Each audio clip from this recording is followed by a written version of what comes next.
Hello, everyone, and welcome to the Speak English with Lunessa channel. I'm Lunessa, and today we are diving into a super important topic, time. We're going to talk about how to express time in English naturally, what it means in our daily lives, and how to master your daily schedule. Hey everyone, Louvain here.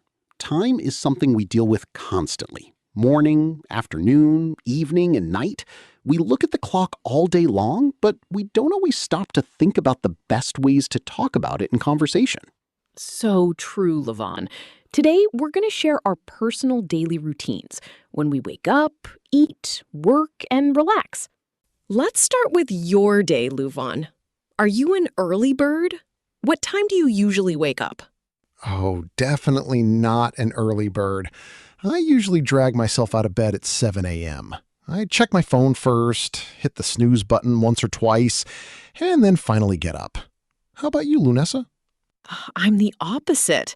I wake up a little earlier, around 6:30 a.m. I love having some quiet time to myself before the busy day starts. It helps me focus. That sounds really peaceful. Do you jump straight into breakfast right after waking up? Yes, usually. I get hungry quickly, so I eat breakfast around 7 a.m. I usually sip some tea and eat bread or fresh fruit. What's your breakfast style? My morning moves a bit slower. I don't eat until around 8 a.m., and I absolutely need a hot cup of coffee and some toast to fully wake up my brain. Ah, the magic of coffee. So, when does your workday officially start? I start work at 9 a.m. Luckily, I work from home, so my commute is just walking from my bed to my desk. No traffic jams for me. Lucky you. I start my work at 8:30 a.m., so I have to leave my house around 8 a.m. to beat the morning rush. How do you plan your time, Louvain? Do you use a traditional paper planner or your phone? I am 100% digital. I use my phone's calendar app for everything. It helps me remember every single detail. If it's not in my calendar, I will probably forget it. What do you usually schedule each day? Same here. My phone calendar is a lifesaver. I map out my work calls, lunch breaks, and study blocks.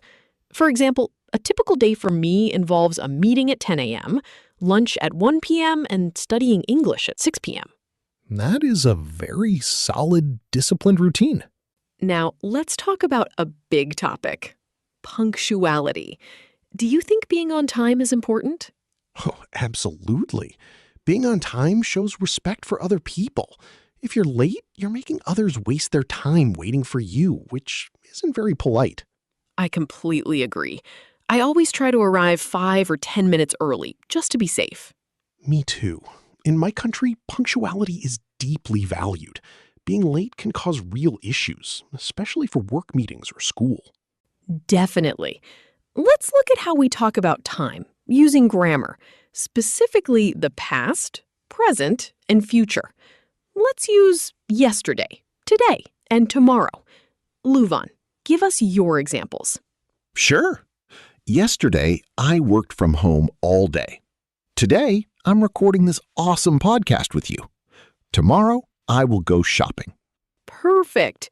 For me, yesterday, I visited my parents. Today, I'm teaching English online. Tomorrow, I'll clean my house. It sounds like both of our weeks are packed, but it feels good to use time wisely. What do you enjoy doing when you actually get some free time? I love to lose myself in a good book, listen to music, or go for a long walk. What about you? I love watching movies, cooking new recipes, and sometimes I play the guitar. Oh, a musician. Nice. How many hours of free time do you typically get in a day? Honestly, maybe 1 or 2 hours in the evening. How about you? About the same. That's why I try to finish my work early so I can protect that precious evening relaxation time. Before we finish up, let's give our listeners a quick breakdown of some common English time expressions. I'll say the phrase and you explain it. Love it. Let's do it. Go ahead. First up, on time. This means arriving exactly at the scheduled moment, not late. For example, I was right on time for my class. Great. Next one, in time? This means before it's too late, with a little room to spare. For example, I arrived at the station just in time to catch the bus. Perfect. What about to spend time? That means using your time to do an activity or be with someone. For example, I love to spend time with my family. And the opposite? To waste time? That means using your time poorly or on useless things. For example, I waste way too much time scrolling on my phone. We are all guilty of that one. Last one. Take your time. This means there is no need to hurry or rush. For example, take your time with the English test. Don't rush. These are incredibly useful for daily English conversations. By the way, speaking of time, it's amazing how it changes across the world. What time is it where you live right now, Lunessa? Right now, it's 11 a.m. for me. What about you, Luvan? Wow, it's 3 p.m. here. That means we have a 4-hour time difference. Time zones can be so confusing. I always have to double-check the clock before calling friends in other countries so I don't accidentally wake them up. Totally. Let's look forward before we close. What are your plans for next weekend? Next weekend, I think I'll clean my apartment and maybe go see a movie. What about you?